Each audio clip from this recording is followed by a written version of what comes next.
அவர் பேட்டால் தெரிஞ்ச உடனே ஜீவன் அதான் படம். சுக துக்கங்கள் புறத்தியார் முடித்து வராது.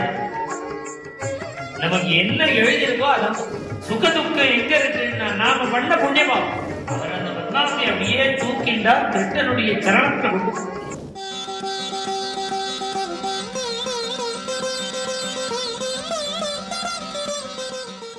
ஒரு சந்தர்ப்பம்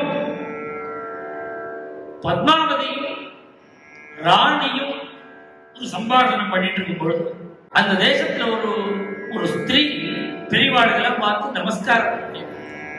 அவ ஏன் நமஸ்காரம் பண்றான்னு கேட்டா, அனுமரணம் பண்ண, அதாவது ஆத்துக்கார் காலமாயிட்டு உடன்கட்டை ஏற்படும். இது மாதிரி சமர்த்தராமதாசனுடைய சரித்திரத்தில் சரீரம் ருத்ரபூமிக்கு போயிட்டு அவருடைய மனைவி ஒவ்வொரு மகான்களா சேவிச்சுட்டு போறார். சமர்த்தராமதாசன் போய் சேவிச்சா பார்த்தார், ஸ்ரீமங்கல்யம் இருக்கு, குங்குமம் இருக்கு, புஷ்பம் இருக்கு, புத்திரவதி பவான் சரீர ருத்ரபூமிக்கு போயிட்டு அவ அழுதா. நான் எங்க ஆத்துக்கார் காலமாயிட்டார், அனுமரணம் உடன்கட்டை போயிட்டு இருக்கேன், பெரியவாளை சேவிச்சுட்டு போவோம்னு நினைச்சேன், நீங்க புத்திரவதி பவான்னு சொல்லிட்டே. உடனே அவர் யோஜனை பண்ணார், படாடா தப்பா சொல்லிட்டேன், உனக்கு 8 புள்ள பிறக்கட்டும்.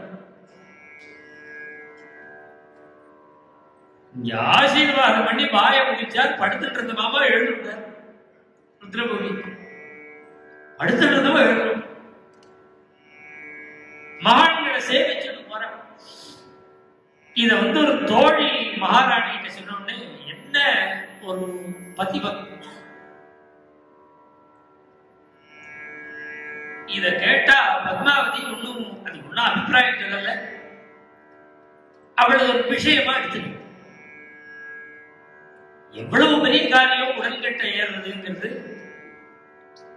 எல்லாரும் பிரமிக்கிறா. பத்மாவதி ஒன்னும் அபிப்பிராயம் சொல்லலையேன்னு மகாராணி பத்மாவதியை கேட்கிறார், நீ ஏமா இந்த அபிப்பிராயம் சொல்ற? இல்ல அபிப்பிராயம் சொல்ல என்ன இருக்கு? அது எவ்வளவு பெரிய பாதிபத்தியம், எவ்வளவு பெரிய பதிவிரதையும் தான். அது ஒன்றும் பதில் சொல்ல, நீ என்னதான் நினைக்கிறே சொல்ல. அப்ப பத்மாவதி சொன்னா, நீங்க பதிவிரதைங்கிற என் மனசு அதை அங்கீகரிச்சு. ஏன் ஆத்துக்காரர் போனவுடனே நெருப்புல விழுந்தா பாதிவிரத்தியம், அவர் போயிட்டார்னு தெரிஞ்ச உடனே ஜீவன் அதான் படம். அதுவா ஜீவன் போனாதான் பாதி. பார்த்தால் ராணி அப்படி கூட போகுமா?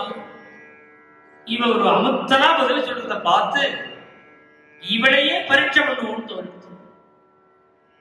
இன்னொரு சந்தர்ப்பத்துல ஒரு தோழியை வச்சு காட்டுக்கு போன இடத்துல ராஜாவும் ஜெயதேவரும் வனாந்தரங்கள் அப்படி சஞ்சாரம் பண்ணிட்டு இருக்கிற காலத்துல ஒரு புலி அடிச்சு ஜெயதேவரை கொன்னுடுத்து அப்படின்னு சொல்ல.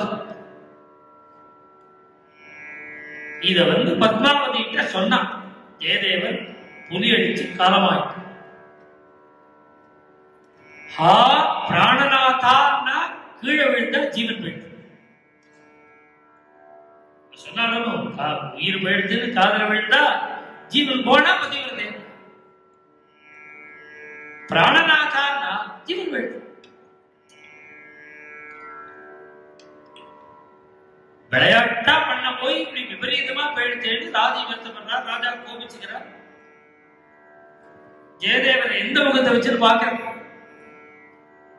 ராஜாவும் ராணியும் சாட்டாங்கமா சரணத்துல வேண்டி இந்த அபச்சாரத்தை பண்ணிச்சுக்கோங்க, நடந்த விஷயத்தை முழுக்க சொன்னார். பரீட்சை பண்ண போக விபரீதமாயிடுச்சுன்னு ஜெயதேவர் விஷயமா எடுத்துக்கல. ஏன் எடுத்துக்கல அப்படின்னா, சுக துக்கங்கள் புறத்தியார் முடித்து வராது. நமக்கு என்ன எழுதியிருக்கோ அதான். நமக்கு சுகம் வரணும்னா சுகம் வரும், துக்கம் வரணும்னா துக்கம். நம்முடைய காரியத்தினுடைய பலனா வரதே புறத்தியார் செஞ்சு வரல, பிறர் அதுக்கு காரணமா இருக்கு. கோர்ட்ல கேஸ் போட்டுருக்கான், ஜெயிச்செடுத்து லெட்டர் வருது, தோத்து எடுத்துன்னு லெட்டர் வருது, அட்வொகேட் போடல. இப்ப நான் பழைய கதை சொல்றேன், இவெல்லாம் மெயின் பண்ணிடுவா. நான் பழைய கதை சொல்றேன் புரியுது. ஜெயிச்சுடுத்துன்னு போஸ்ட்மேன் லெட்டர் கொடுக்கலாம். அப்ப அந்த போஸ்ட்மேனுக்கு என்ன சம்பந்தம்? அந்த மெசேஜ தெரிவிக்கும். தோத்து போயிடுதுன்னு அதே போஸ்ட்மேன் இன்னொருத்தருக்கு லெட்டர் கொடுக்கலாம். அந்த போஸ்ட்மேன் என்ன பண்ணுவாங்க? எப்படி போஸ்ட்மேன் ஒரு காரணமோ அது போலதான் நமக்கு எதிர்த்து வீட்டுக்காரன் பக்கத்து வீட்டுக்காரன் தான் காரணம். சுகதுக்கம் எங்க இருக்குன்னா நாம பண்ண புண்ணியமாகும். அதனால இவளர் வந்து என்ன பண்றது? அவர் அந்த பத்மாவதி அப்படியே தூக்கிண்டார், கிருஷ்ணனுடைய சரணத்துல கொண்டு போட்டு.